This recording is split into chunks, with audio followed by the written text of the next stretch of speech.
Welcome to CondoLogie.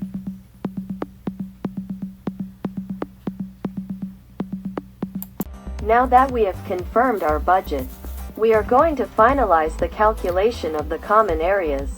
Why? Because in the expenses subject to common areas, we mentioned that there is one which was for the interiors. There are others for whom it was absolutely no interior or exterior. So we have a range of places where the expense is attributed. Whether it is to the garage inside, outside, common areas, storage. So CondoLogie, what it does is that it takes the hit of the associated expenses. Then we'll calculate the cost of the common areas for each of them. So if we click on Report Description, we click the three little green dots and edit. If we go down to the level of the common areas, that's it.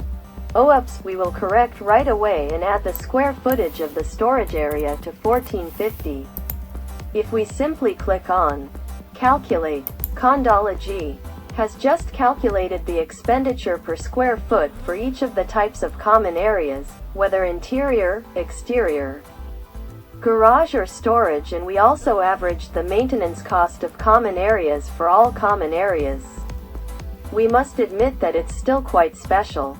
So once it's done, we go down to the bottom, we do Update, and we have another portion of calculation which is carried out before to send the annual contributions to the co-owners.